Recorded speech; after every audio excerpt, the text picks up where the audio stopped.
Pronto. Oi, Jaque. Tudo bem, querida? Tudo bem, e você? Tudo certo. Que bom que tudo funcionou aqui. A gente já tem um Sim. monte Você de tá me ouvindo gente com a bem? gente, tá? Tô ouvindo ótimo, tá tudo bem. Tá bom. Você me ouve também? Sim, tranquilo. Ah, então a gente pode começar. Eu estou muito feliz de poder ter essa conversa com você. Você foi uma pessoa, foi não, é, né? Uma pessoa muito importante na minha vida. Foi o primeiro projeto de extensão lá na faculdade que eu me filiei, né? Que eu entrei, foi o seu. E ainda era Dia Sem Carne, lembra? Que era um lindo projeto que Sim, só cresceu, né? sim, foi um prazer, assim, né, o projeto já tem 9 anos, vai fazer 10 anos, então você entrou ali no meio do projeto, né, a gente já tinha uns 3, 4 anos, e foi muito rico, assim, né, a sua entrada, a sua Ah, sim. experiência, a sua, né, o seu amor pela cozinha, e aí colocando isso no projeto, acho que foi super, super maravilhoso, Até toda a vídeo contribuição. cozinhando eu fiz, né? Sim. E acho que naquela época a gente não tinha tanta gente, né, já que gostava de Não, cozinha. Então, foi uma inovação, assim, do projeto, foi muito legal. foi. Ah, eu pisei aqui. Foi bem bacana, assim. Mas não é só esse o seu trabalho, né, Aline? Deixa eu te apresentar melhor aqui. A Aline é nutricionista, é doutora em saúde pública pela USP. A faculdade você também fez lá, não foi? Sim. Fez a graduação na Faculdade de Saúde Pública, o a mestrado, doutorado, hoje, mas você passou um tempo que foi justo quando eu entrei, né? Eu entrei no projeto e aí você foi fazer um período em Michigan, não foi? Na University of Michigan. E lá você fez... Não, lá eu. Não, lá quando você entrou, eu tinha ido para Boston, para Ah, Harvard, para verdade, fazer o doutorado sanduíche. verdade, era parte do seu doutorado ainda. E aí Isso. depois você voltou e está lá na faculdade de novo, não sai de lá, né? Agora É, dentro aí agora eu tô. Eu fui para Michigan para fazer um pós-doc lá em Michigan, na área de sustentabilidade e alimentação. E aí agora que eu tô voltando para a Faculdade de Saúde Pública de novo. e aí o projeto que era Dia Sem Carne, ele foi tomando um outro caminho e hoje é o Sustentário, que é um projeto de extensão. É, isso a gente foi tomando outro caminho porque a gente viu a necessidade, né, de expandir, de não falar só sobre consumo de carne, de falar sobre alimentação de uma maneira mais holística, até pelas minhas experiências no exterior e aqui no Brasil, e aí a gente aumentou esse projeto e hoje ele é um núcleo de extensão ligado à USP, né, à Pró-Reitoria de Cultura e Extensão da USP. Então ele deixa de ser só um projeto da faculdade e tem agora um escopo um pouco maior. Porque ficava uma coisa meio até o nome, né, foi mudado também para poder ter uma coisa maior, né? Antes o Dia Sem Carne parecia Sim. uma coisa muito voltada para vegetarianos, veganos e não era essa a intenção, né? Mas muita gente acabava procurando, achando que era isso que ia ter, né? E aí ele Sim, exatamente. cresceu porque era muito mais do que isso, né? E dali tem vários frutos, né? Gente que era do projeto hoje está estudando partes desse assunto, né? É muito bonito ver como Sim, frutificou. cresceu muito. Hoje a gente tem 40 pessoas trabalhando no Sustentária, a gente tem gente de São Paulo, gente que está na Alemanha, gente que está em Portugal, eu que estava nos Estados Unidos. A gente agora expandiu para Goiás, então tem o Sustentária UFG, Ah, né, que é na Federal de Goiás, lá e aí tem 12 pessoas trabalhando em Goiás também com os objetivos do Sustentária. Então, devagarzinho a gente está crescendo. muito bacana. E aí hoje a gente vai falar sobre sistemas alimentares. Isso. O que é um sistema alimentar? Até coloquei isso no, no WhatsApp. Que, assim, como é que a gente pode definir o que é um sistema alimentar? Então, essa é uma pergunta que eu vinha me fazendo bastante tempo, né? Depois de aprender, eu gosto de usar uma analogia, vamos ver se vai ficar claro, em relação ao sistema alimentar e o corpo humano, né? Porque quando a gente pensa em sistema, na palavra sistema, a primeira coisa que me vem à cabeça é aquilo que a gente aprende no colégio. Sistema cardiovascular, sistema respiratório. E aí, então, o que é isso? É um conjunto de órgãos que formam ali, por exemplo, o nosso sistema cardiovascular, o nosso sistema respiratório. E o conjunto desses órgãos todos formam o nosso corpo, né, que tem a ver com a nossa saúde. E aí o sistema alimentar é basicamente a mesma coisa. Então são todos os processos, esses mini sistemas que são relacionados com a alimentação. Então a produção, o transporte, o processamento, a compra, o consumo desse alimento e o descarte. Então são todos mini sistemas dentro de um sistema maior. E assim como no corpo humano, a gente pode ter algumas interferências internas e externas que afetam a nossa saúde, por exemplo, no sistema cardiovascular. Se eu tiver um probleminha na minha válvula do coração, isso vai me causar um problema de falta de ar, por exemplo, ou alguma coisa externa. Se eu comer muita gordura saturada, a gente sabe que tem um risco dessa gordura saturada se acumular nas nossas artérias e aumentar a chance de ter um infarto. Então a gente tem alterações internas e externas que afetam a nossa saúde, que afetam o nosso corpo. É a mesma coisa no sistema alimentar. Se a gente mudar, por exemplo, a forma de produção de um alimento, eu posso ter um impacto na qualidade desse alimento e na saúde da população. Ao mesmo tempo em que eu posso ter mudanças climáticas, que é um fator externo, e aí isso também vai afetar na produção e pode afetar na saúde das pessoas. Então é um sistema bem complexo, que a gente chama, e que qualquer alteração em alguma parte desse sistema pode gerar consequências para o sistema como um todo. Então, ficou mais ou menos claro, assim, que é desde a produção do alimento até o descarte ou compostagem desse alimento. E que é super dinâmico, é algo muito grande, muito complexo da gente estudar. Uma coisinha aqui vai ter um impacto lá e isso pode voltar. Eu tenho aqui uma figura que é de um trabalho seu. Inclusive, você quer que eu coloque para a gente ver? Quero, por favor. Porque a FAO, ela divide esse sistema alimentar A FAO, ela divide o sistema alimentar em 3 partes principais. Então, a primeira parte é essa cadeia de produção de alimentos, que ela é composta, então, pela plantação, pela colheita, pelo transporte e o processamento de alimentos. Então, a FAO denomina isso cadeia de produção de alimentos, como uma primeira parte do sistema alimentar. E aí essa parte pode ser influenciada por fator climático, por demanda da população e tudo mais. E a gente tem a segunda parte, que são os ambientes alimentares, né, que são que é composto por local de venda de alimento. Então eu tenho supermercado, eu tenho restaurante, eu tenho venda, né? E que é influenciado pelo preço, por subsídios do governo, por fatores climáticos e etc. E por último eu tenho um último componente, que é o comportamento alimentar, que vai ser a pessoa onde ela compra, como ela prepara, como ela cozinha, como é que ela consome, e vai ser influenciado também por aspectos sociais, socioeconômicos, por diversos fatores, né, habilidades culinárias. E esses 3 processos, está bem em cima da sua fotinho, mas o que tem nessa partezinha que está ali? São aspectos na saúde, no meio ambiente e socioeconômico. Então, quer dizer, assim como no nosso sistema, no nosso corpo, essas mudanças nos sistemas vão afetar a nossa saúde, as mudanças nos sistemas alimentares, eles podem influenciar tanto na saúde das pessoas, quanto no meio ambiente, quanto em aspectos socioeconômicos. Então, é bem, bem complexo. Não é algo muito simples, assim, né? É um sistema cheio de subsistemas, né? Mas, e aí, você acha que se eu tenho uma mudança em uma desses braços, eu também posso ter impacto nos outros? A mudança boa ou a mudança ruim, né? Isso, por exemplo, um exemplo que a gente tem no ano passado, no fim do ano, a gente teve um aumento grande do preço da carne. E aí, então, por que aconteceu esse aumento do preço da carne? A gente vai ver que na China, naquela época, teve um problema com os animais chineses e eles passaram a importar muita carne do Brasil. E aí ficou com pouca carne aqui dentro do Brasil. Nesse mesmo tempo, na época de fim de ano, a gente teve 13º, então as pessoas tinham um pouco mais de renda. A gente estava na época do Natal, em que as pessoas queriam comprar uma carne para festejar ali o Natal. Então você tem maior oferta, você tem uma menor demanda, e aí você tem esse aumento de preço. E aí, o que se faz com isso, né? Eu tenho mudança em todo o sistema alimentar. Então, a produção, eu começo a exportar muito mais do que a venda interno.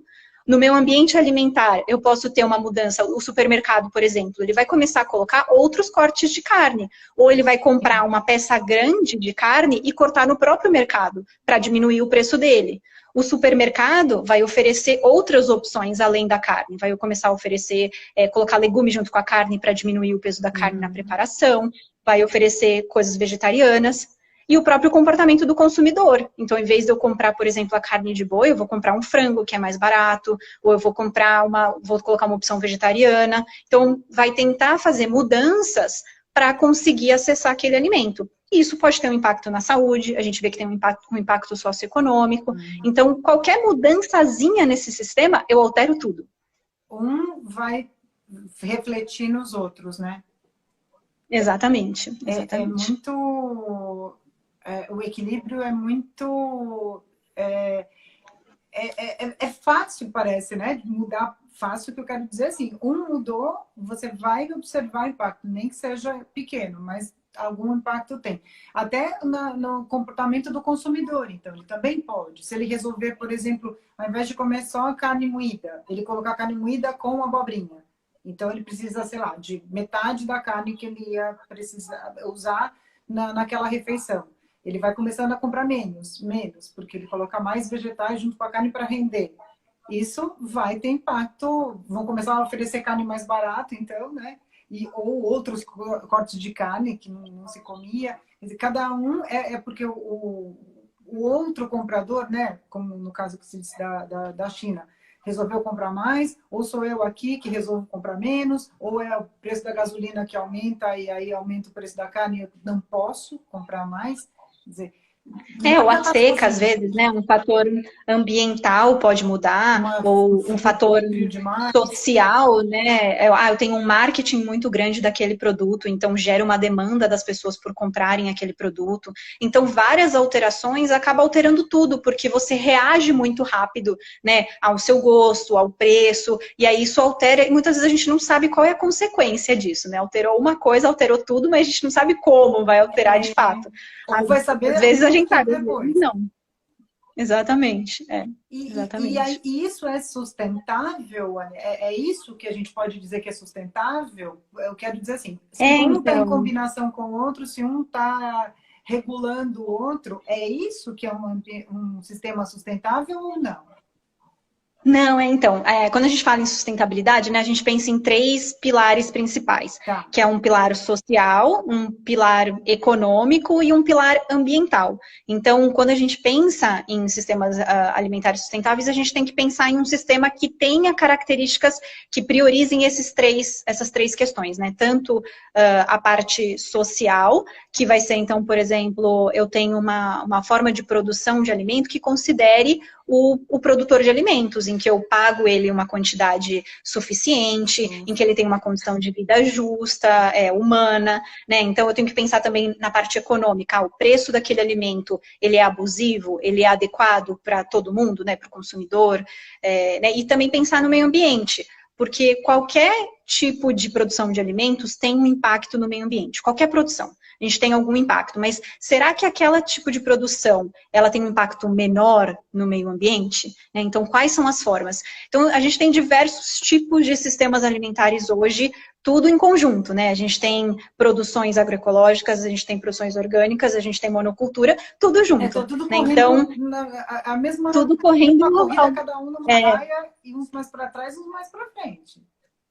Exatamente, Então, para a gente ter um sistema alimentar sustentável, a gente tem que pensar um sistema alimentar que favoreça a saúde das pessoas, em que promova segurança alimentar e nutricional, né? Pensando não só na quantidade de alimento, de que as pessoas têm que ter acesso aos alimentos, mas também na qualidade desse alimento, né? Não é só atingir ali a necessidade calórica e tudo bem, a gente tem que pensar, né, na qualidade e também na quantidade e também na qualidade. E acho que são muitos desafios para a gente alcançar esse sistema alimentar sustentável.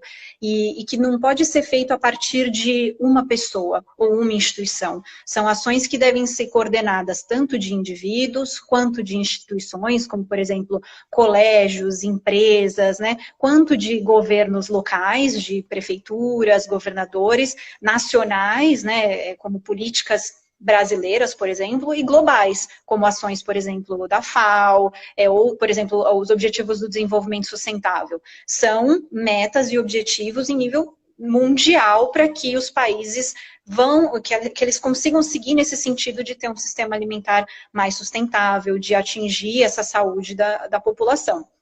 Então, hoje em dia, a gente tem isso, né? Várias coisas acontecendo ao mesmo tempo, algumas ações que são mais sustentáveis e outras que são menos, né? Sim, mas assim, e para gente que não sabe disso, que não é afeito à área, não leu nada, o desmatamento na Amazônia para criar gado. Isso não é um sistema alimentar sustentável. Exatamente, exatamente. Porque não é que eu não posso criar o gado, posso, mas preciso desmatar para criar o gado numa área enorme. Estou fazendo queimada para isso. Essa carne vai chegar até o meu prato, ela pode até ser sadia, né? O consumo tá tudo bem, só que teve um impacto que foi muito grande nesse sistema, então, não? Exatamente, um exemplo clássico é assim, a história da quinua, não sei se você conhece essa história, porque né, a quinua ela foi um alimento que foi considerado um superalimento por diversos fatores, assim, né? É um alimento que é de origem vegetal, então ele tem um baixo impacto no meio ambiente, ele tem alguns nutrientes que são fantásticos para a nossa saúde, e aí começou um boom de todo mundo, né? Tudo é verdade, tudo é verdade. É ótimo, é maravilhoso, tudo bem. Agora...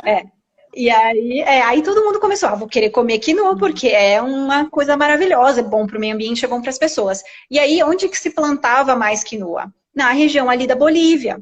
E aí, então, começou uma demanda de exportar essa quinoa porque todo mundo queria. E aí os produtores, quando eles estavam ali produzindo, eles tinham lhama junto e quinoa, então a lhama, a própria fertilizava o solo, e tinha um sistema alimentar ali sustentável, né? Uma forma de produção sustentável. Só que com essa demanda, eles tiveram que tirar a lhama do local e plantar mais quinoa. E aí eles pararam de comer a quinoa, porque rendia muito mais ele vender e comprar trigo, comprar milho, comprar outro cereal, do que ele comer a própria quinoa, que ali começou a ter um peso de ouro, né? Começou a ter um valor muito importante para as outras pessoas. E aí, então, mudou todo o que esse produtor consumia. Ele diminuiu a fertilidade do solo, ele passou a comer outros alimentos que não eram do hábito dele, que não eram tão ricos na saúde, na cultura quinoa. dele. Exatamente, para vender essa quinoa para outros lugares do mundo. Então, assim, será que isso, né, é sustentável, né? Então... Às vezes a gente pensa só no que está no nosso prato, e acho que essa é a importância da gente estudar sistemas alimentares, principalmente na nutrição, porque às vezes a gente olha só do que está no nosso prato, a gente olha lá e fala, quinoa, ótimo para a saúde e para o meio ambiente, a gente olha lá só a carne, só o arroz, mas a gente não pensa no todo. Então acho que esse novo ramo de estudar sistemas alimentares nos abre os olhos para pensar um pouco mais, além do que está no prato, né? A gente pensar em todo esse sistema e tentar alternativas que sejam melhores para as pessoas, para o meio ambiente, para aspectos socioeconômicos. Mas aí o que você me diz, Aline, por exemplo, o fato da quinoa. Então, quando eu inocentemente vou lá no supermercado, compro meu pacotinho de quinoa, achando que é melhor do que o meu arroz com feijão, né? Então, eu já substituo aqui a minha cultura, o meu hábito alimentar, por um outro que eu acredito que é melhor do que o meu, eu estou causando impacto lá naqueles plantadores iniciais, naquele ambiente, naquilo tudo, e a gente volta para uma açãozinha aqui pode ter impacto lá na outra ponta e eu nem sei. Então, na hora que eu pego lá quinoa, o máximo que eu vou ver, esse aqui tá mais barato, aquele ali, ou vou escolher pela marca. Não chego além disso, né? Não. Por que eu escolho? Eu resolvi que eu vou comer quinoa, vou querer da marca A ou B. A da B. Por quê? Porque tá em promoção, tá mais barato. Pronto, acabou. Se eu não pensar além disso, eu tô causando um desemprego lá, alguém vai... Ou a terra vai ficar mais cara, porque é boa para plantar quinoa, algum alguém vai querer plantar aquilo extensivamente? Sei lá, até nisso eu preciso pensar. Exatamente. Exatamente. A gente vê que hoje em dia, né, por causa desse crescimento populacional do mundo, a gente vê que a gente tem uma urbanização muito grande, né, no Brasil, 70% das pessoas estão nas cidades, então tem essa separação do campo, tem uma desconexão maior entre o que a gente come com, de fato, quem produz. Então a gente não consegue mais ter aquela conexão do que é o alimento, da importância do alimento, né, da riqueza da terra realmente dando aquele alimento para a gente. Então, isso acaba meio que se perdendo no mundo de hoje. A gente acaba poluindo muito mais porque a gente não tem muita ideia de aquilo de fato é ruim. A gente, quando vai lá, a gente vai no mercado e compra o que é mais barato para mim. Mas eu não tenho muita ideia de que esse processo em que a gente está hoje, né, o jeito que a gente vive hoje, a gente não tem mais essa conexão. Então, acho que essa falta de conexão é algo muito importante. E também com a globalização, porque a gente vê que hoje em dia é muito fácil, assim, muito fácil entre aspas, né? Mas você pode exportar alimento, né? Então, você não vende mais só, se você é um produtor, você não vende mais só para as pessoas ao redor, no seu estado, ou mesmo dentro do seu país. Você exporta.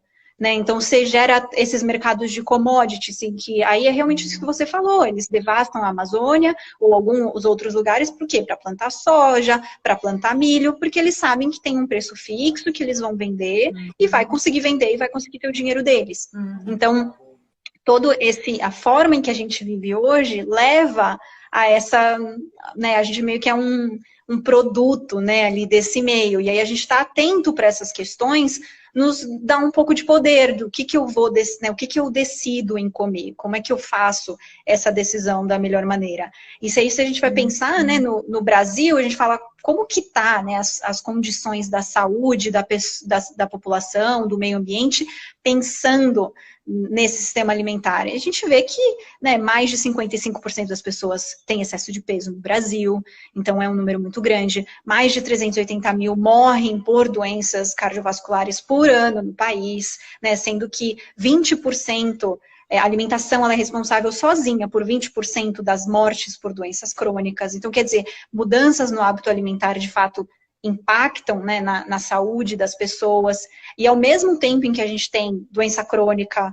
e a gente tem a população doente, né, com doenças crônicas, a gente tem também cerca ali de 20% da população que está insegura nutricionalmente, que tem, assim, não consegue ter acesso, né, a quantidade e qualidade suficiente de alimentos. E, ao mesmo tempo, a gente tem o desmatamento da Amazônia, a gente tem grandes quantidades de gases de efeito estufa, né? Se a gente for ver os dados do Brasil do ano passado, cerca de 70% de todos os gases de efeito estufa do Brasil são por causa do desmatamento e da agropecuária.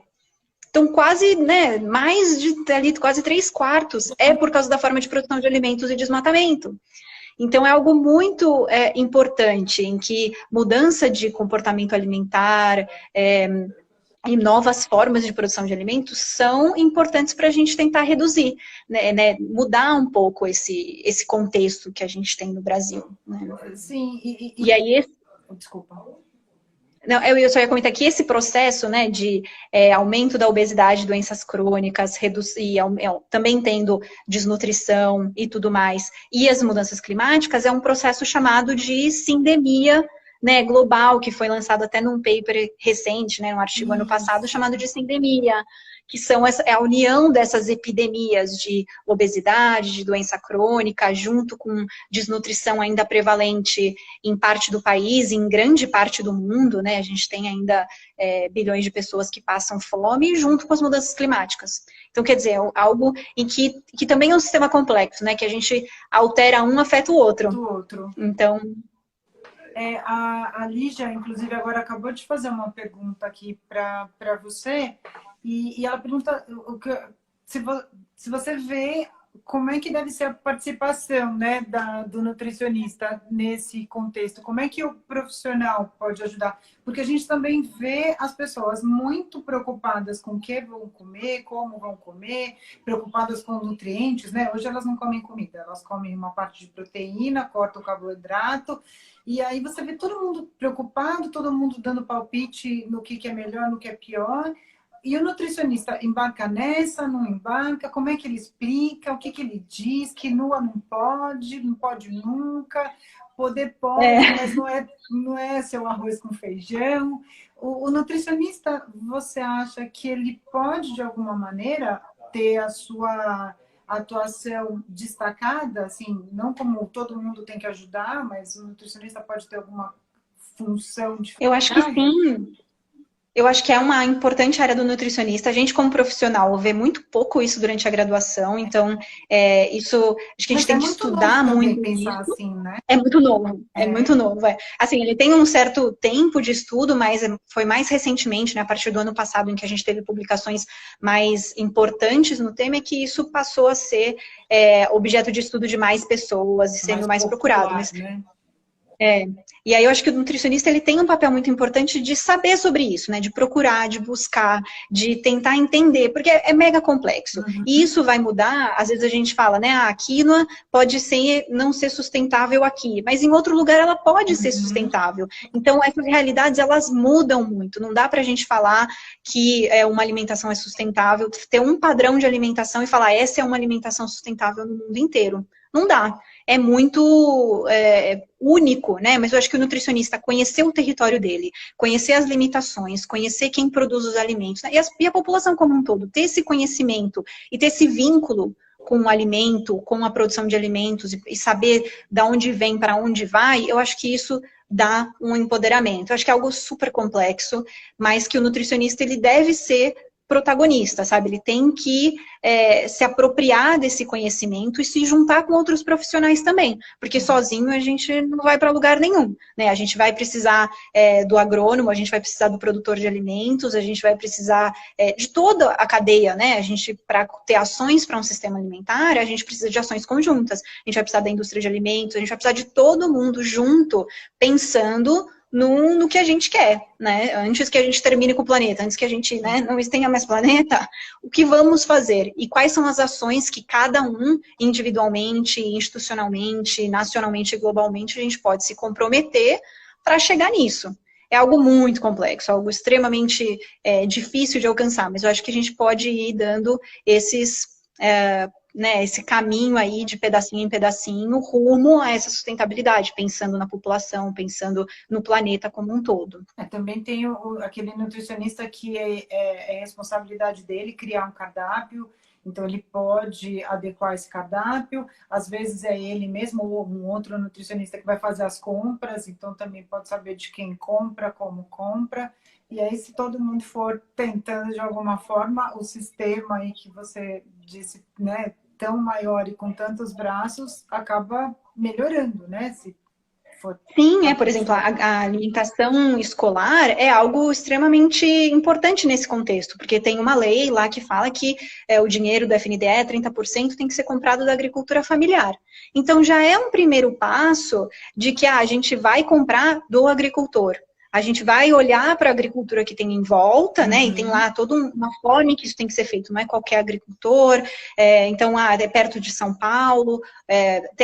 Na alimentação de São Paulo tem muitos alimentos que são orgânicos, que são mandados para as crianças. Então, às vezes, uma realidade. Só que não basta só isso também, né? Eu sei que na merenda de São Paulo, em que trabalho lá e tudo, a gente vê que tem projetos de educação nutricional, tem projetos para redução do desperdício. Isso em uma escola, em outra, isso não é também, né, em todas as escolas, mas a gente vê a importância disso. Uhum. Você comprou da agricultura familiar, você produziu, né? Você conversou lá com a merendeira, ela fez uma comida gostosa, as crianças entenderam aquela alimentação, isso está dentro do cardápio, né, dentro da aula delas. A gente até fez no Sustentária, há uns anos atrás, a gente fez uma intervenção em uma escola e a gente fez exatamente isso, né? Então vamos conversar com as crianças, vamos fazer uma oficina com as merendeiras, vamos conversar com os pais para reduzir o desperdício, a gente mediu o desperdício, como que a gente pode reverter isso, né? Então acho que essas ações, mesmo que em pequeno, né, local, elas são muito importantes, porque aí a gente vai vendo, deu certo aqui, vamos tentar em outra escola, aí ela deu certo, vamos tentar no bairro, e aí você vai aumentando isso, pegando as melhores práticas, tentando reproduzir e adaptar, porque muitas vezes é o que eu falei, funciona num lugar e não funciona no outro, aí a gente vai ter que tomar uma outra atitude, né? Então, é bem isso. Eu acho que o nutricionista, ele deve ser protagonista, ele deve tentar, ele deve ter isso no background dele, assim, ele deve estar atento a essas ações, né? Pensar, tem uma mentora do Sustentare agora, em que ela colocou algumas questões que eu achei muito interessante. Por exemplo, ela falou, nutricionista às vezes fala, vamos tomar só leite desnatado ou semidesnatado. Aí ela falou assim, e a gordura do leite? Vai para onde? Porque ela não vai ficar, eles não vão jogar fora a gordura do leite, eles vão fazer manteiga, eles vão colocar isso em alimento ultraprocessado. Então, o que de fato a gente está, quando a gente orienta, né, o nosso paciente lá numa parte clínica, o que a gente está fazendo? Então, a gente tem um pouco desse olhar, não tem uma resposta certa, uma resposta errada, mas eu acho que essa conexão com o alimento nos ajuda a enxergar melhor o mundo e talvez não dê algumas respostas, mas eu acho que essa interação, acho que, né, nessa pandemia o que a gente vê, que a gente está, né, isolado, que o mais importante é essa conexão. Quando a gente tem a conexão com as pessoas, com outros profissionais, com os produtores, quando a gente vê o alimento, quando a gente sente aquilo e o que aquilo faz de bom pra gente ou de mal, você começa a enxergar o mundo de uma outra maneira e tentar moldar o que faz bem para você e o que não faz, né? Então, acho que é todo um processo aí de aprendizado, né? De erro e acerto, mas sempre em vistas aí de ter uma segurança alimentar e nutricional da população, reduzindo o impacto no meio ambiente da melhor maneira que a gente consiga. E vamos aprendendo todos, né? Assim, sim. E aí, o sistema alimentar, a gente pode passar para alimentação sustentável ou não? Eu não posso fazer isso. Uma coisa maior, que é o sistema, e aí a produção, e aí tudo que a gente falou, e a alimentação. Tem uma alimentação que é sustentável, uma dieta sustentável? Então, a alimentação sustentável, ela está dentro desse contexto de sistemas alimentares sustentáveis, e tem uma definição da FAO, que ela fala assim, que a alimentação sustentável é aquela que deve proteger e respeitar a biodiversidade, que ela tem que ser culturalmente aceitável e acessível, que ela tem que ser economicamente justa, nutricionalmente adequada, segura e saudável, e otimizar os recursos humanos e naturais.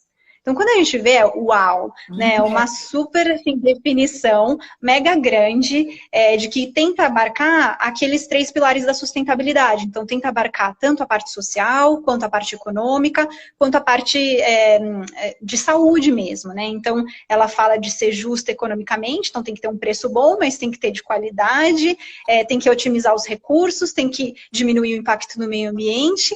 Então, existe essa definição, essa recomendação. Quando eu comecei a estudar isso, né, eu falo, tá, que legal, mas como é que a gente mede isso? Como é que eu falo o que é uma alimentação sustentável? E aí a gente tem diversas formas de medir, né? Então eu posso falar se uma alimentação é sustentável, por exemplo, com baixo impacto no meio ambiente. Mas dentro disso, eu posso usar pegada de carbono, eu posso usar pegada de água, eu posso usar uso de terra, eu posso usar poluição, e aí, né, só dentro de impacto ambiental. Em relação à saúde, eu posso falar em DAILYs, né, que são aqueles anos de vida por incapacidade, né, anos de vida perdidos por incapacidade. Eu posso ver em quantidade de pessoas obesas ou quantidade de pessoas doentes por causa da alimentação. Então, eu posso falar de preço de alimento. Então, como é que eu junto tudo isso em uma variável só? Então, é algo muito mais complexo, é isso que eu venho estudando no meu pós-doutorado, como é que a gente cria alguns indicadores que tenham uma métrica comum e a gente consiga falar alguma coisa, né? Então, essa é a parte difícil, né? E as recomendações, quando a gente vê em termos de alimentação sustentável, a gente está também caminhando um pouquinho. Então, por exemplo, o Guia Alimentar da População Brasileira foi um dos primeiros que trouxe a questão da sustentabilidade, começou a falar de sustentabilidade. Ele não aprofunda no mundo inteiro. Tem outros países também, tem uns 5 ou 6 países que falam de sustentabilidade nos seus guias, né? Mas o brasileiro, que é o que a gente mais conhece, ele fala de sustentabilidade de uma forma até um pouco rasa, né? Não é muito o foco do guia falar em sustentabilidade, mas já é uma inovação incrível se a gente pensar nos outros guias. Então, falar um pouco desse contexto de meio ambiente, de sustentabilidade. A primeira recomendação, de fato, né, que eu considero que marcou essa área da alimentação sustentável foi uma proposta ano passado pelo um grupo de pesquisadores, mais de 30 pesquisadores, lideradas pelo Walter Willett, que ele foi chefe de departamento de nutrição lá da Harvard School of Public Health. Então, o grupo deles chama Eat Lancet, porque eles publicaram na revista The Lancet esse paper, né, e é um paper extremamente importante. Aí, já que se você puder colocar a figurinha, aí eu vou mostrar mais ou menos o que é essa recomendação. Né, eles tentaram colocar esse prato, fazer essa recomendação para o mundo inteiro. Né, eles tentaram fazer uma média ali, aonde eles falaram que, pensando tanto na saúde das pessoas, quanto na saúde do planeta. Então, eles colocam ali metade do prato de verdura e legume, isso porque já tem evidências mostrando que o consumo de frutas, verduras e legumes tem um impacto positivo na saúde e requer menos recursos do meio ambiente. E aí, ficou bem pequenininho, mas a parte de alimentos de origem vegetal, ela é bem pequena. De carne, a recomendação, assim, de carne vermelha é em torno de 14 gramas por dia. É super pouquinho a recomendação que eles colocam. E isso, por quê? Porque os alimentos de origem animal, eles têm um impacto muito grande no meio ambiente. A carne bovina... O impacto dele naquele sistema que a gente estava falando antes, então, ele vai acender a luzinha vermelha do ambiente, porque para produzir... Exatamente. Porque, por exemplo, para cada quilo de carne que a gente produz no Brasil, dados brasileiros, a gente gera em torno de 44 quilos de gases de efeito estufa, que é a mesma coisa que um 44. Carro para 1 quilo. E a mesma coisa que um carro percorrendo 250 quilômetros para 1 quilo de carne. Então, é algo extremamente grande, importante, né? Então, a gente sabe que a carne bovina tem esse impacto. E por quê? Isso no Brasil, a gente tem um desmatamento grande, principalmente da Amazônia, para colocar gado. E também porque o próprio boi, a própria vaca, quando digere as gramíneas, libera metano, que é um gás extremamente potente, se a gente pensar em gases de efeito estufa e mudança climática. E além disso, né, então eles colocaram essa redução do consumo de carne, né, bem pouquinho. Por quê? Por causa desse impacto no meio ambiente e porque tem diversos estudos mostrando que o consumo excessivo de carne, principalmente vermelha e processada, tem um impacto na saúde. Então a gente sabe que aumenta o risco de câncer, de doenças cardiovasculares, de obesidade, entre várias outras doenças. Então, quando a gente olha essa dieta do Eat Lancet, eles propõem isso. Vamos aumentar frutas, verduras e legumes e vamos reduzir alimentos de origem animal porque tem um impacto maior no meio ambiente. Né? E aí, então, é essa primeira recomendação que se existe. Eles colocam lá que essa recomendação ela deve ser adaptada de acordo com o seu país, de acordo com a sua região, porque né, as pessoas têm hábitos alimentares diferentes, então é interessante. Achei que é um primeiro esforço para a gente tentar avaliar a dieta, né, ou recomendar uma dieta a partir tanto de aspectos ambientais quanto de saúde. Então, eu mas assim, ela tem em consideração se eu fosse pensar no meu prato, né? Então eu não sou vegana, não sou vegetariana, eu vou consumir carne, mas eu tenho que tentar colocar isso no mínimo possível na composição do meu prato. Exatamente, ele coloca de 0, por exemplo, da carne, ele coloca de 0 a 14 gramas, se eu não me engano. Então, se a pessoa ela é vegetariana... Né? A fatia vermelhinha que fica embaixo da outra imagem. Exatamente. E eles colocam, por exemplo, cereais integrais, né? A parte amarela é de cereais integrais. Então é aquela coisa, não é só comer arroz branco, né? Como a gente brasileiro está acostumado a comer. É estimular o consumo de cereais integrais, que no Brasil é quase nulo. Se a gente for ver, né, o consumo do brasileiro, a gente come metade da recomendação de frutas, verduras e legumes da Organização Mundial da Saúde. E 80% da população consome mais carne do que a recomendação. Então, a nossa dieta, pensando nessas recomendações, ela é bem insustentável, né? Ela tem um grande impacto no meio ambiente e ela também tem um impacto na saúde, porque a gente come pouca fruta, verdura e legume, pouco cereal, quase nada de cereal integral e consome muita carne. E assim, essa recomendação, ela também vem sendo criticada, né? Acho que como tudo na vida, a gente tem coisas boas e coisas ruins. Tem recentemente um artigo mostrando, será que essa dieta, ela é acessível economicamente para todo mundo? Né? Então, foi bem interessante esse artigo mostrando que alguns países conseguiriam ter essa dieta tranquilamente e ali gastar 20% da renda, né, para comprar essa dieta, 5% da renda nos países ricos, mas, por exemplo, países muito pobres, onde eles nem têm acesso à carne, e aí de carne, então essa dieta poderia ocupar até quase 90% da renda deles só para comer essa dieta. Então, teriam que ser feitas adaptações conforme realmente, né, a cultura alimentar daquela população, ao que tem disponível. Então, é um começo, eu acho que... sistema, né? Porque aí se a procura é por essa, o sistema tende a se adequar também, né? Ou deveria, né? Exatamente, acho que no Brasil, se a gente pensar, acho que essa recomendação é bem válida, porque isso, a gente come pouquíssima fruta, verdura e legume, pouquinha não, né, mas a gente come metade da recomendação de fruta, verdura e legume, e a gente come muita carne, então, e come nada de cereal integral.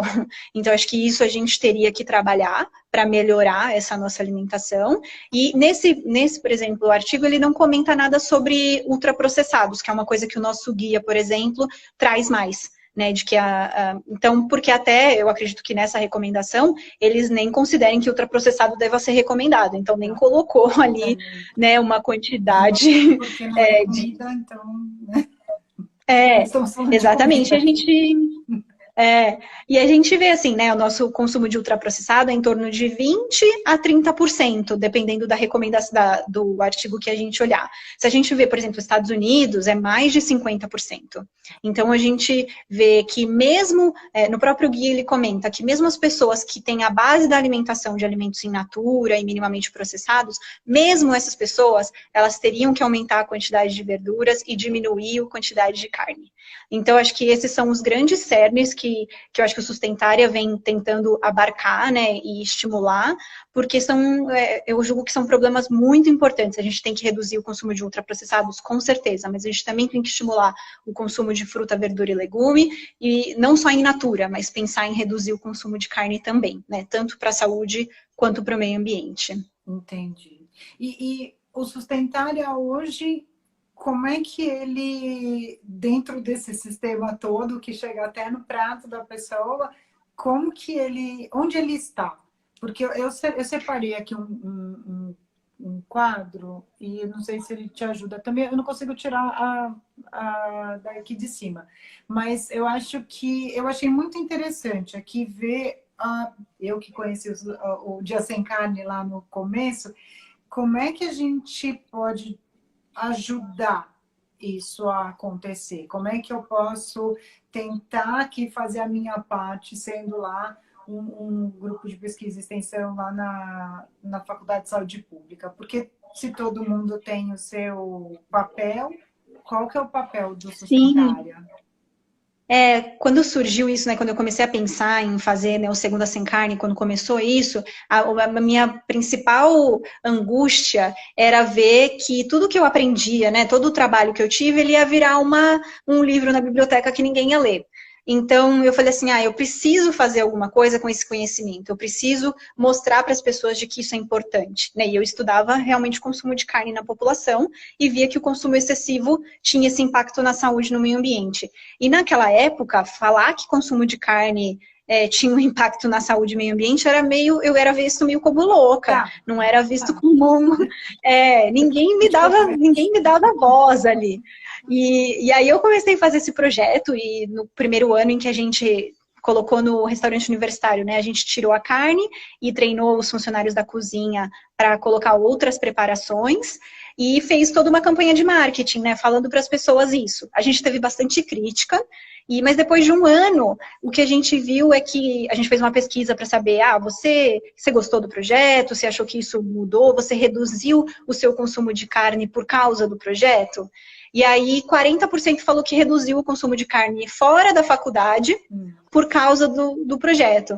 Então a gente achou que, nossa, se a gente fizer uma campanha de marketing, né, boa, se a gente oferecer alguma coisa para a pessoa, no caso ali a gente estava dando um suporte para ela conseguir fazer essa mudança, então no bandejão a gente tirava a carne e colocava outro alimento para ela experimentar, isso promovia uma mudança dela fora daquele ambiente também. Então o Sustentário ele também vem com essa ideia de 3 pilares básicos, assim, né, de divulgar informação científica que a gente tem na faculdade ali, né, como aluno de graduação, de pós-graduação, a gente aprende muita coisa. Então, da gente devolver isso para a população, informar as pessoas sobre isso e também a gente engajar para a mudança, porque não adianta eu só falar para você, olha, você precisa comer mais fruta, você precisa diminuir o seu consumo de carne, mas eu não falar como que você faz isso.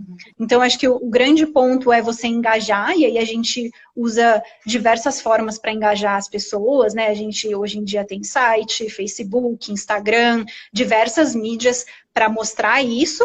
E também faz grupos, faz eventos, tenta mostrar isso para as pessoas, para elas se engajarem e juntas tentarem mudar. E também faz receitas, porque e acho que isso começou lá com você, né? Fazendo os vídeos.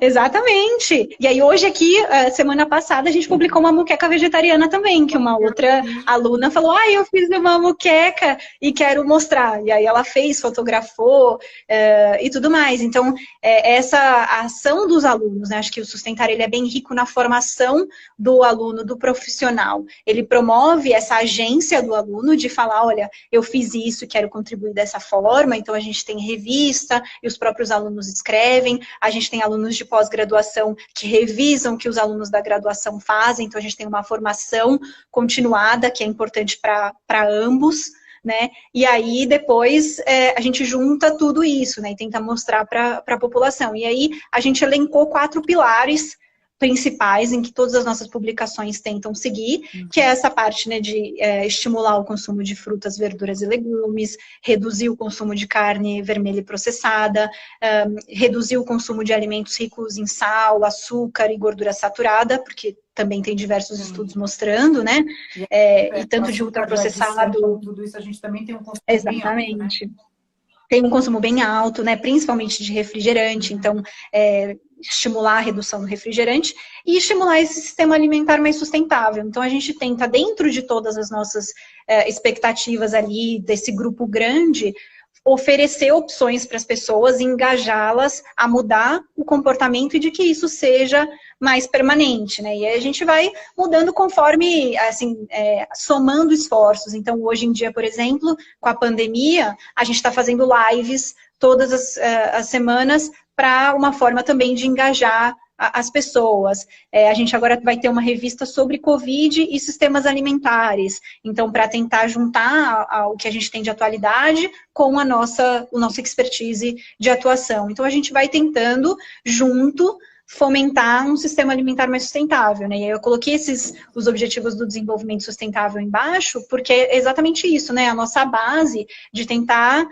promover esse sistema, de reduzir a fome, a desnutrição e também a quantidade de obesidade, de doenças crônicas e tal. Então, como juntos, né, como uma rede mesmo, né, o Sustentária, quando ele começou, ele chamava Sustentária a rede alimentar, como uma rede de pessoas, né, querendo isso, e a gente pensa muito no futuro em fortalecer isso, né, de ser um think tank, né, de ser um local onde a gente possa ter uma conexão tanto com a população, que hoje a gente tem, né, um pouco disso, mas também dentro da academia ser esse elo, né, entre a academia, a população e políticas públicas, porque eu acho que a gente pode ajudar, né, incentivar a promover políticas públicas que pensem no sistema alimentar de uma forma mais sustentável. Então aí eu vejo Sustentária no futuro como pensando nesses 3 pilares, né, de população, de academia e de governo.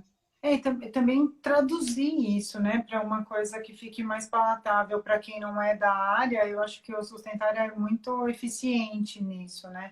E essa coisa de mudar o comportamento, a gente consegue às vezes. Essa história da moqueca de banana, por exemplo, aquela que eu filmei para o Dia Sem Carne na época, era um prato que eu estava fazendo aqui em casa para amigos que vinham aqui. E eu me lembro que quando o Carlos é vegetariano já há uns 25 anos por aí. E antes eu fazia um prato para ele, vegetariano, e um prato para todo mundo. E aí eu cansei, todo mundo queria experimentar o dele, eu ficava com medo de não sobrar comida para ele. Falei, gente, né? Eu comprei, é isso, fiz 2 pratos e tal, e ninguém comia. E até que eu fui colocando. Hoje todo mundo vem aqui, todo mundo adora, todo mundo come comida vegetariana, não tem nada de comida vegetariana sem gosto. E a moqueca de banana da terra é sucesso, né? Então, dá para a gente pensar nisso, porque às vezes é isso, é praticar o que a gente faz, né? Não adianta só, eu estudo, eu vejo, mas eu não faço. Tudo na vida é assim, né? Eu pratico. Exatamente. E o sustentário é bem isso, é a prática daquilo tudo que a gente, apesar dele, claro, também tem uma parte de pesquisa e tudo mais, mas eu digo assim, ele traduz isso para quem entrar no site do Sim, Sustentário e falar assim, eu queria fazer, mas como que eu vou fazer? Eu queria tirar a carne, diminuir a exatamente. carne, mas como que eu faço? E tem como A gente fazer e por quê, tentou. né?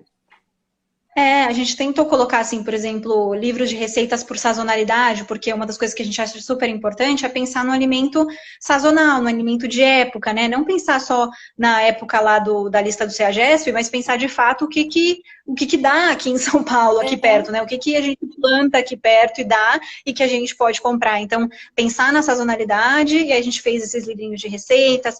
Agora também a gente está com um projeto de criar um índice de sustentabilidade para as receitas. Porque é para a Vai dar gente nota. avaliar, Que legal. para até ser mais fácil das pessoas escolherem, por exemplo, essa é uma receita que ela é barata, mas que ela também tem uma baixa pegada de carbono, mas que ela também, né? Então tentar fazer uma métrica possível para falar dessa receita e ajudar as pessoas a escolherem, porque tem diversos estudos mostrando, por exemplo, que em restaurantes, quando você tem mostrando, né, a quantidade de caloria ou a quantidade de pegada de carbono, isso faz com que as pessoas mudem. Até o nome da preparação, se for um nome mais que eles chamam de indulgente, que seria esse nome, por exemplo, por exemplo, uma cenoura glaciada com toque de alguma erva. Então, isso faz... Não sei o que, tostado. Eu falei, eu acho que era cogumelos tostados. Eu falei, até fica mais gostoso, né? Assim, não sei o que é. Exatamente. E eles estudaram isso em restaurante. E eles estudaram isso em restaurantes universitários e viram como os alunos escolhem mais se eles colocarem lá só escrito cenoura, a mesma preparação. Num dia eles colocaram cenoura e na outra semana eles fizeram a mesma preparação e colocaram lá cenoura glaciada ao toque do chefe. E aí teve, acho que era 20% a mais na média de escolha daquele prato do que em relação à semana anterior que só estava escrito cenoura. Então é algo super simples, isso, por exemplo, é uma coisa que o nutricionista pode fazer, né? Lá dependendo de onde ele trabalha. Exatamente, isso é algo fácil. Não quero cenoura cozida, tô cheia de comer cenoura cozida. Agora, cenoura Exatamente. do chefe, a moda, eu quero, né? E acho que a pandemia, ela tá dando, né, até dentro do próprio Sustentário, a gente vê que alunos passaram a cozinhar muito mais e a compartilhar com a gente essas experiências deles. Então, é um momento, assim, muito difícil para todo mundo, mas que teve esse lado também que aproximou, né? A gente procura no Google, a gente vê que como fazer pão foi um dos termos mais buscados na pandemia, porque as pessoas... Por N motivos, né? De não ter muitas vezes dinheiro, não quer sair, e aí passa a procurar e a usar o que ele tem em casa, a fazer esse pão, a fazer uma receita diferente, né? E experimentar isso. Então, eu acho que eu acho que o que eu percebi também bastante nessa pandemia é que como a gente tem uma valorização pouca valorização do produtor. Como a gente não conhece esse produtor e como isso é importante, porque a gente viu que, por exemplo, na alimentação escolar, quando você tem essa pandemia e aí você para, e aí os produtores, e esses agricultores que você tinha comprado alimento, você não tem para quem entregar, então eles não vão entregar. E aí o que eles vão fazer com esse alimento? Como é que eles vão distribuir? Né? Ou mesmo o restaurante. E até, por exemplo, você como pessoa física, se você, onde você vai comprar o seu alimento se você não tem mais uma feira perto? Você vai ter que ir no supermercado, e aí não tem o produto no supermercado. Então, a logística, né, mudou. E aí, quando você tem essa aproximação do produtor, fica uma coisa mais simples. Então, tem uma história que a gente vai colocar até na revista do Covid, que eu achei fantástica, de uma mentora do Sustentária, em que ela tinha um produtor que ela conhecia de polvilho, ela chama Jennifer. E aí esse produtor entrou em contato com ela falando que ele tinha 500 quilos de polvilho que ele não tinha para quem vender. E aí ela fez uma venda solidária, ajudou ele a fazer uma venda solidária desse polvilho lá no Rio. E eles conseguiram vender, fizeram uma parceria com a Favela Orgânica, conseguiram distribuir o polvilho também na favela. Então, para cada quilo que eles compravam, eles distribuíam alguns lá na favela. Contrataram motoboys da própria região e pagaram com esse dinheiro para eles conseguirem distribuir. Fizeram pão de beijo para distribuir. Então, enfim, e aí mostrou o quanto que essa conexão era importante para que realmente esse produtor continuasse sobrevivendo, né? Que tivesse ali os meios dele. Porque ele gastou tudo, né? Ele utilizou sol, ele utilizou recursos financeiros para ter aquela produção. E se ninguém comprar, vai para o lixo. E, né, uma colega minha que é da...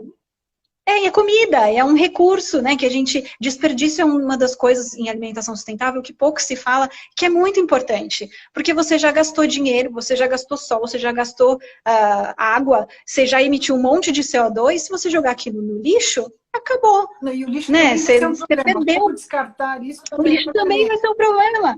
Exatamente. Então, acho que ter um pouco mais de um olhar um pouco mais amplo ajuda a gente ter ideias, porque acho que é isso que a gente precisa, ter ideias para melhorar o nosso sistema alimentar, né? O Sustentária veio com isso, vamos ter ideias para a gente melhorar. Mas o que eu, como pessoa, o que na minha instituição eu posso fazer? Eu posso, às vezes é uma coisa pequena, vamos agora colocar só copos retornáveis, não vai ter mais copo descartável. É uma ação pequena, super pequena, mas isso pode ter um impacto. Se a gente ir começando devagar, e se todo mundo começar devagar, isso pode ter um impacto depois. Pelo copo, mas é de te abrir a mente para outras coisas. Começa no copo, mas você está pensando em outras coisas. É muito interessante. E aí, o Sustentária, ele tem canal tem página no Facebook? Sim. Quem não curtiu, curta a nossa página no Facebook, no nosso Instagram. A gente tem um YouTube que a gente coloca os videozinhos, né? As lives que a gente está fazendo no Instagram também. A gente vai estar no meu também.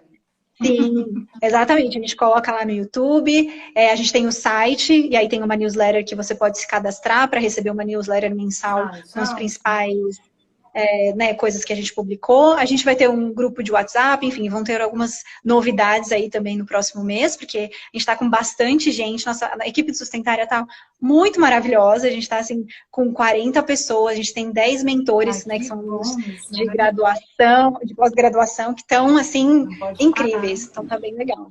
Que maravilha. É isso aí. A gente está chegando no finalzinho do tempo, mas eu te agradeço muito, é muito interessante todo esse assunto. Eu acho que todo mundo precisa. É claro que em uma hora a gente não consegue esgotar isso, mas se cada um pegar aqui um pedacinho do que falou, tentar ir atrás, tentar entrar lá na página do Sustentária ou em outras e procurar saber um pouco mais, eu acho que já vai melhorar, porque é difícil entender. É um sistema bastante complexo, mas a gente precisa entrar por algum ponto, seja porque você quer melhorar a sua alimentação, ótimo, entre por aí. Quero saber da produção, vá para lá. E eu acho que isso faz diferença depois para você chegar lá no supermercado, no mercado, enfim.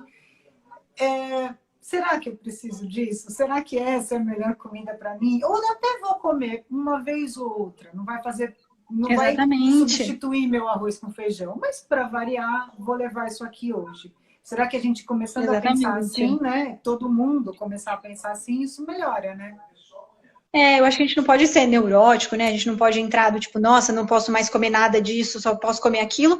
Mas eu acho que a gente tem esse olhar, acho que ter essas conversas, acho que isso agrega muito, porque a gente começa a olhar outros lados que a gente não olhava. A gente, como nutricionista, muitas vezes a gente só tem aquele lado biomédico, né? Do que faz bem para a sua saúde, para o seu corpo, não sei o quê, nutriente. Quanto tem de proteína, quanto tem de lipídio. Foi. Exatamente. E aí, se a gente olha por esses outros lados, eu acho que a gente tem uma visão mais humana do que é a alimentação. A gente se conecta mais com o alimento, a gente se conecta mais com o planeta, que eu acho que é alguma coisa que hoje em dia, né, tá falta. A gente precisa ter essa conexão para a gente ser uma pessoa melhor, para a gente florescer, né? Para a gente dar o nosso máximo aqui nesse planeta. Acho que a gente ter essa conexão faz toda a diferença. Com pessoas, com o nosso o lugar planeta. nesse sistema aí precisa estar mais bem cuidado, né? O lugar de cada um. Exatamente. Muito obrigada, Aline. Muito obrigada mesmo. Imagina, já. A todos. A gente tem bastante gente assistindo a gente desde o começo. Tem uns coraçõezinhos.